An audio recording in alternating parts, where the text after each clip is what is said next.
Hello, c'est Adi. Aujourd'hui, je vais vous faire une petite vidéo sur la pile à lire de printemps.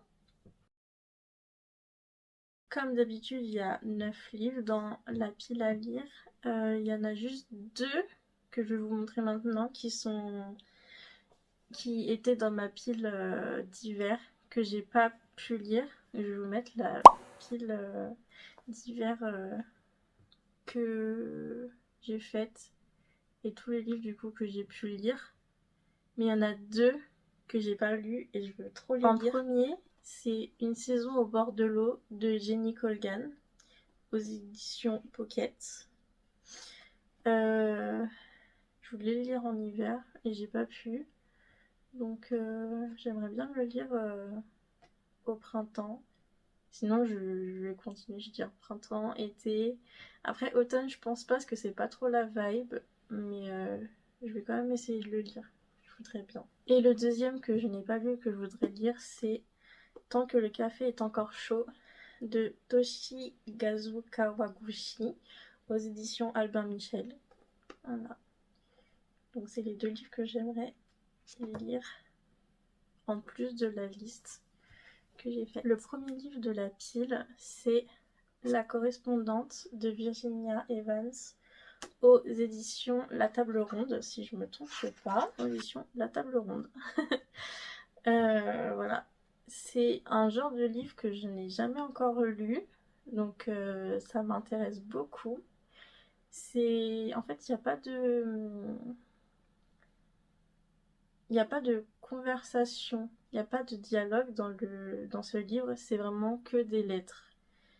Du coup, c'est une femme qui correspond avec plusieurs personnes et ça a l'air intéressant. Ensuite, le deuxième, c'est je souris parce que j'ai hâte de commencer, mais je commence par un parpaing dans cette saga. C'est La balade du serpent et de l'oiseau chanteur de Suzanne Collins aux éditions Pocket Jeunesse. Et celui-là, il est... Voilà. Et j'ai déjà préparé. Je vais la noter. Et je vais sûrement faire des vlogs sur cette saga. Parce que en film, c'est ma saga préférée et je les avais jamais encore lus. Mais c'est vrai que celui-là, voilà, il fait plus de 600 pages. Ça fait mal. Mais j'ai trop hâte. J'ai vraiment trop hâte. Ensuite, le troisième livre, c'est un livre qui a pas mal tourné sur les réseaux anglophones. Et c'est aussi un genre de livre que j'ai jamais vraiment lu. Donc ça m'intéresse. C'est Atmosphère de Taylor Jenkins Reid aux éditions Charleston. Donc ouais, je sais juste que ça parle d'astronautes. Donc après je sais pas trop. J'ai pas vraiment lu ce qui se passe, mais je voudrais y aller à l'aveugle. Ensuite le quatrième livre, je pense que c'est un livre, faut que je le lise au printemps, c'est vraiment une vibe printemps. C'est Watermoon de Samantha Soto Yambao aux éditions Brajlon.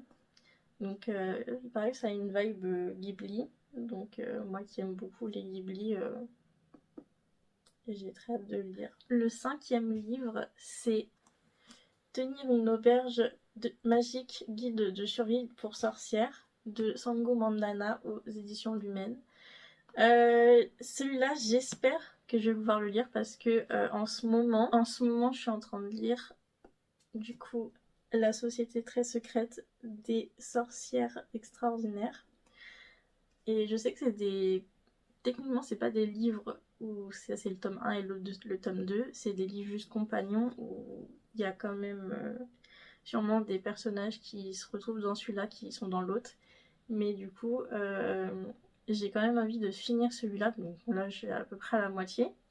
Mais j'ai vraiment envie de finir celui-là avant de commencer l'autre. Donc à voir si j'arrive à le finir celui-là et que je puisse lire l'autre. Mais vraiment, déjà celui-là, j'en parlerai quand j'aurai fini. Mais juste pour dire, j'aime bien. Le sixième livre, c'est Le Chevalier et la Phalène de Rachel Gillig aux éditions de Saxius. Donc c'est vraiment l'édition collector. Je vous montre comment c'est.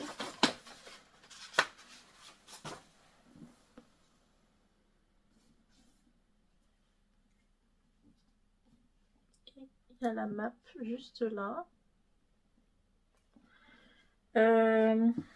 J'ai pas encore lu de livre de Rachel Gillig. J'ai pas lu encore celui-là. Je l'ai pas encore lu, Une fenêtre sur les ténèbres. J'avais essayé de lire Une fenêtre sur les ténèbres en anglais, donc One Dark Window. Sauf que vu que c'est un monde assez vaste et vu que c'est de la fantasy, romantasy, et ben du coup c'est très dur en anglais, même si j'arrivais à quand même comprendre. C'est très dur et très long. Du coup, celui-ci, j'ai hâte de le lire. Déjà, je le vois partout. Et donc, j'ai trop hâte de le lire. Ensuite, le 7e livre, c'est L'abrégé des contes perdus d'Emily Wilde de Heather Fawcett aux éditions Sabran. Donc, c'est le 3e tome dans la série Emily Wilde. Pareil que les livres de Sangu Mandana. Je suis en train de lire le 2e que j'annote. Je sais pas si on va voir. Mais je le lis du coup lentement parce que annoter et lire en même temps, ça met plus de temps. Et puis en plus, c'est pareil, c'est un monde assez vaste et il y a des créatures et tout. Il y a tout un plein de détails. C'est pour ça aussi que je la note, pardon. Et j'ai trop hâte d'avancer dedans et de passer à celui-là. Mais j'ai pas hâte en même temps parce que ça veut dire que j'aurai fini. Donc voilà. Bon là c'est sans le Dust Jacket. Et du coup celui-ci sans le Dust Jacket, ça donne ça. Voilà. C'est mes 2 couleurs préférées. Donc quand je l'ai vu, je me suis dit déjà que j'ai les 2 tomes en version reliée. Bien sûr, je prends celui-là. Le 8e et l'avant-dernier livre dans la pile, c'est Humber Falls de Alicia Garnier aux éditions Nox Albin Michel. Juste là. Celui-ci, je sais juste que ça parle de pâtisserie. Je crois qu'il y a un concours, si je me rappelle bien. Et c'est dans c'est un small town et il y a de la romance. Je crois que c'est Enemy to Lover, donc ça peut être pas mal. Et aussi, je sais que le 2e est sorti il y a pas longtemps. Et je pense que si vraiment j'ai beaucoup aimé celui-là, le 2e, je risque de l'acheter pas longtemps après. Et le 9e et dernier livre, c'est Anne de Green Gables de Lucy Maud Montgomery. Celui-ci, du coup, je ne sais pas c'est quelle édition. Alors, si j'ai bien compris, l'édition c'est Monsieur Toussaint l'ouverture. Voilà, donc c'est une édition spéciale en plus, et ce livre il est à ma sœur. Je lui ai demandé si je pouvais les lire. Voilà. Je connais pas trop la vie de Anne, je sais juste qu'on la suit toute sa vie, donc là c'est quand elle est toute petite. Si je me rappelle bien, c'est une orpheline, et du coup, bah, j'ai hâte de voir ce que ça donne. Et voilà, du coup, tous les livres que j'aimerais lire au printemps. À voir si je peux. Et du coup, c'est tout pour cette vidéo. Je vous vois la prochaine fois pour le récap de mars. Et du coup, je vous dis à bientôt. Prenez soin de vous et à la prochaine.